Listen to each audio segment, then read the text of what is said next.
चाहूंगी, लेकिन पहले दर्शकों को जीतन राम मांझी का वो बयान सुनवा देते हैं जो सीटों के फॉर्मूले के बाद उन्होंने दिया है।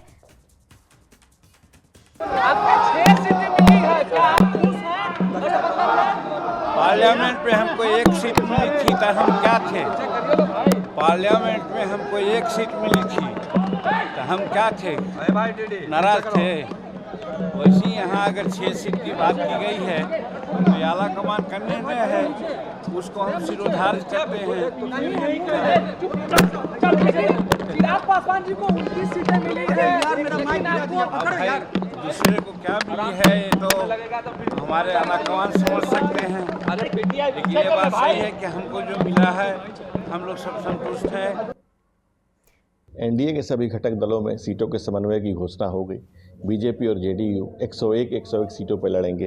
चिराग जी की पार्टी 29 सीटों पर, मांझी और कुशवाहा जी के सिंबल से 6 उम्मीदवार होंगे।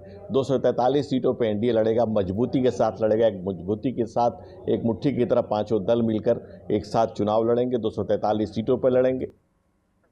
तो देखिए, आप सुन रहे थे बीजेपी प्रभारी का बयान, और इसी बीच न्यूज़ 18 संवाददाता अमितेश लगातार हमारे साथ बने हुए हैं। अमितेश, जीतन राम मांझी की बातें भी हमने सुनी, चेहरे पर मुस्कुराहट जरूर थी, लेकिन उन्होंने कहा कि नाराजगी तो नहीं थे।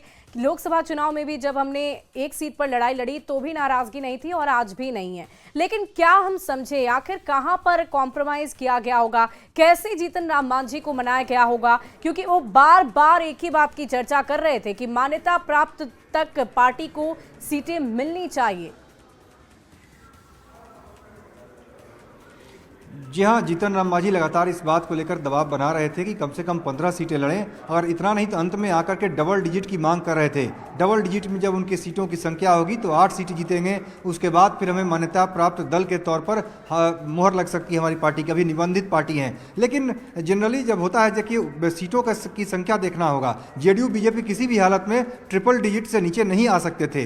जेडीयू बीजेपी ने काफ़ी कॉम्प्रोमाइज़ किया। खासतौर से मैं जेडीयू की बात करूँ, जेडीयू की तरफ से बार बार कहा जा रहा था कि चिराग पासवान, जीतन राम मांझी, उपेंद्र कुशवाहा, इन तीनों से बातचीत की जिम्मेदारी आपकी है। यानी बीजेपी के पाले में पूरी तरह से जेडीयू ने गेंद डाल दी थी। बीजेपी को तय करना है तीनों से कैसे डील होगी। लेकिन आज जो मीटिंग हुई, उस मीटिंग में जेडीयू ने भी एक लचीला रुख अपनाया, और जेडीयू भी थोड़ी इस पॉइंट पर पीछे हटी है, एक कदम पीछे हटी है। वो भी सीट छोड़ने के लिए तैयार हुई, तब जाकर के 101 का आंकड़ा जो है सामने आया जेडीयू का। और एक मैसेज इसमें दिया गया कि जेडीयू बीजेपी कोई भी इसमें बड़ा भाई छोटा भाई नहीं है, दोनों बराबरी पर एक तरफ देखें तो दोनों बड़े दल हैं। बिहार में बीजेपी भी बड़ी पार्टी है और जेडीयू भी एक बड़ा दल है। नीतीश कुमार 20 साल से लगातार मुख्यमंत्री हैं, तो निश्चित रूप से जेडीयू बीजेपी एक बेहतर मैसेज इसमें गया कि कोई छोटा बड़ा नहीं है, बराबर बराबर हम लोग सीटों के साथ चुनाव मैदान में उतरे। और दूसरा, किसी भी हालत में 100 से नीचे सीटें नहीं उतरना है, यानी कितना भी कॉम्प्रोमाइज कर लें, ट्रिपल डिजिट से नीचे हम नहीं उतरेंगे। चलिए अमितेश, इस पर चर्चा करेंगे। इसी बीच एक बड़ी खबर आ रही है सूत्रों के हवाले से। बड़ी खबर, उपेंद्र कुशवाहा के खाते में 6 सीटें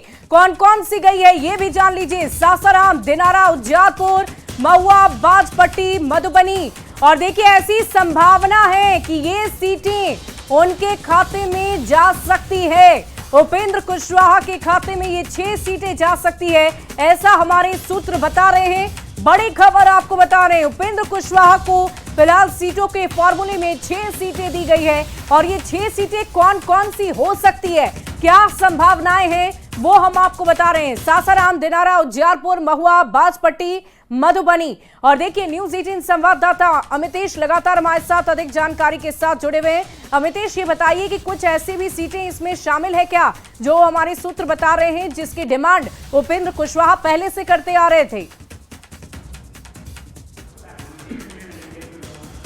देखिए, निश्चित रूप से उपेंद्र कुशवाहा इस बात को समझते थे कि जब हम क्वांटिटी ऑफ सीट की मांग करेंगे, सीटों की संख्या ज़्यादा मांगेंगे, तो उस सिचुएशन में हमारे पसंद की सीटें मिलेगी। लगातार उनकी तरफ से भी दबाव बनाया गया था, और लगातार इस बात को लेकर के वो अड़े हुए थे, अपनी जिद पर अड़े हुए थे कि जो हमारे प्रमुख लोग हैं, हमारी पार्टी के जो प्रमुख लोग हैं, हमारे पुराने कार्यकर्ता हैं, उनके लिए हर हाल में हमें सीट चाहिए। उन्होंने जो सीटें तय की थी उसमें हालांकि चाहते थे शाहाबाद के अलावा मगध क्षेत्र में भी सीटें चाहते थे।